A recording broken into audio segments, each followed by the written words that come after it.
In last week's show, we cooked on the beach here at magnificent Binalong Bay with Tom from Angazi Restaurant. Well, we're back here again, but with something a little different in mind. We're all for trying different ways of catching our dinner, but I think this time I've chosen a rather lazy way. I'm a big fan of the show Top Gear.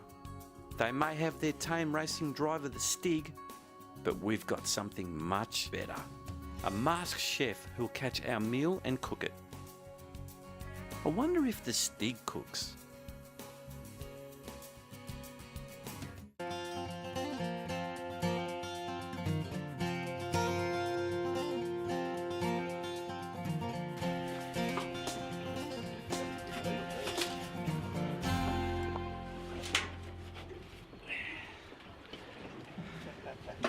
What about that at the office?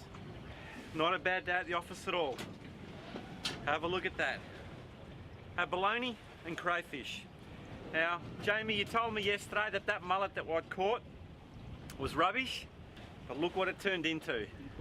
You've probably got two of the most expensive bits of sea life that you could pull out of the ocean. Crayfish on one and abalone on the other.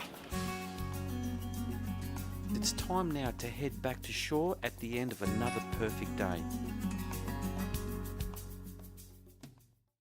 Unlike the Stig, we can now reveal the identity of our mystery guest.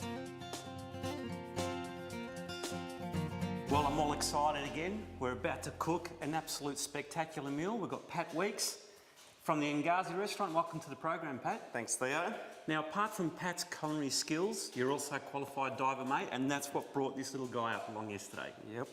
The reason why I chose Pat, apart from his good looks, is that when I grilled Pat about how he was going to do the cray, I was really happy, mate, that you weren't going to dress him up in a million different island dressings. We're just going to keep it nice and simple. I love that, mate. I absolutely love that. Why don't we just get cracking, mate? Awesome, let's get into it. Okay, now I guess what we need to also tell everybody is that this cray is raw. He wasn't boiled up yesterday when he was caught. He was put on ice, and now he's ready to go right from the outset. So, Pat, show us what you do, mate. What we're going to do, Theo, just going to put the knife straight in his mouth. Just down the middle.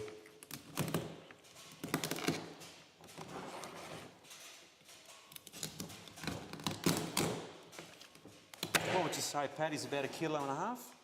Yeah, I reckon. Yep. Maybe a bit bigger. Okay, well, I reckon 2 kilos, mate. I'll give you 2 kilos, all right? You did a good job for us. Now look at that, that flesh is almost clear. When that cooks, that'll actually go white, as we all know crayfish when we order at a restaurant. Now, Pat, I noticed you washed him all out, that you tried not to get any water up the top there. You only concentrate on this bottom part area here. Explain to us why, mate. Yeah, look, you just don't want it, because they've got a nice salty flavour going on. You don't want to hit them with fresh water at all. Just washes any flavour off the flesh and just, yeah, it's a lot nicer trying to leave it as is. We're just going to season him up with a little bit of salt and pepper.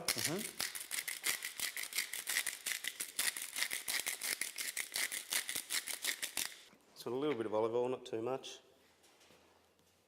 We're just going to sit them straight on there. Now, Pat, another delicacy that you raised up from those pristine waters here in St. Helens, which type of abalone is that? This is the black lip abalone. A little bit smaller, not as sought after, but it's still really amazing. Quality stuff. That's it. You just want to loosen the muscle. When you've got quality seafood like this, Pat, it just, you want to taste the actual fish, don't you? You do not want to overcomplicate it with anything else. And anything that we use, correct me if I'm wrong, we just want to enhance the flavour of what we're cooking with. Just clean them off there. We have to improvise here. I mean, there's kitchen style. Just want to try and loosen it up. Can you eat them raw? I have done. A little bit chewy, a little bit sort of tough, so I much prefer them cooked. Well, I'll let you know a little secret, mate. I tried it yesterday, and it was a little bit like chewing on a bit of gumboot. You just want it nice and thin, especially because we haven't bashed it that well, so... How's that cray coming along, mate? Yep, should be nearly right to flip him over if you want to go and do that. Do you want me to do the honours there? Yep. Yeah, I'm just getting ready to turn him over. Well, actually, I'm preparing to turn him over, and it's got to loosen him up from there, and he's about to get turned over. There we go. Look at that.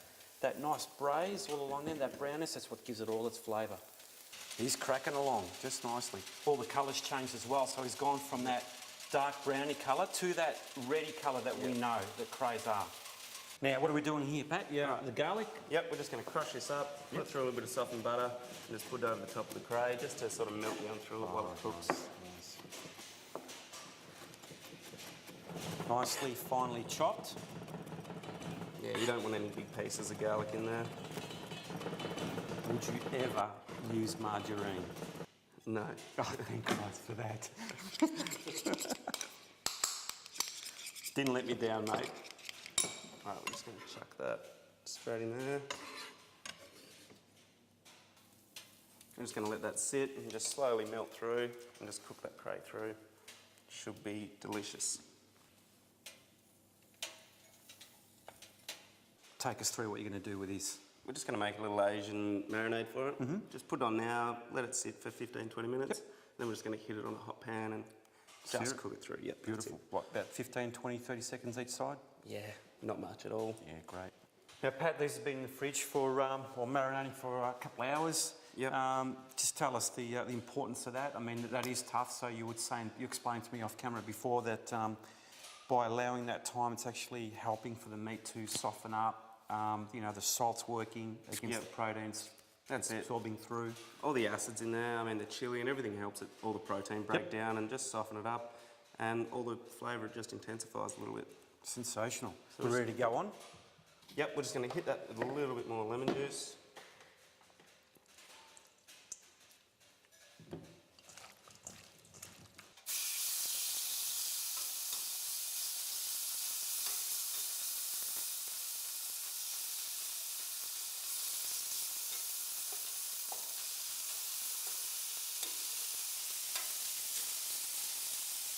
It's got to be really hot, right? Otherwise you're just sort of broiling it a little bit and the meat will get really tough. All right, Pat, nice and hot. We don't want them resting too long, do we? We want to eat them just as soon as they come off the plate. Pop it out and try it. Much resting at all, or? No, not really. You can eat it straight away. Eat it straight away. Yep. Well, what are you waiting for? Not waiting for anything.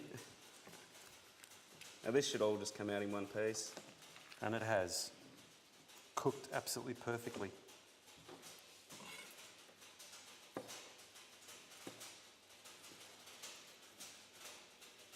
All right, Pat, we're ready to go, but we've got an official taste tester. It's going to give it a crack, but before we do that, mate, you might want to just do we'll just put a little bit of lemon juice on there. Come on, Robbie. We'll bring her in the middle, mate. Yep. Can I? Yes, you Rose can. between two thorns. Well, I don't know about the thorns, but away you go. Looks delish. Do I just get in there? Anywhere. Yeah, make sure you leave enough for us, though. Oh, wow. That's really yum. Wow. Okay. Kind of messy. Come on, mate, that's good. Oh, that's just so tender.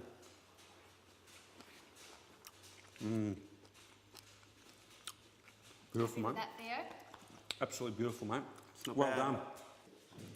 Can't leave the abalone out. Watch the chili, it could be a little bit spicy. Really? Don't mind a bit of spice in my life.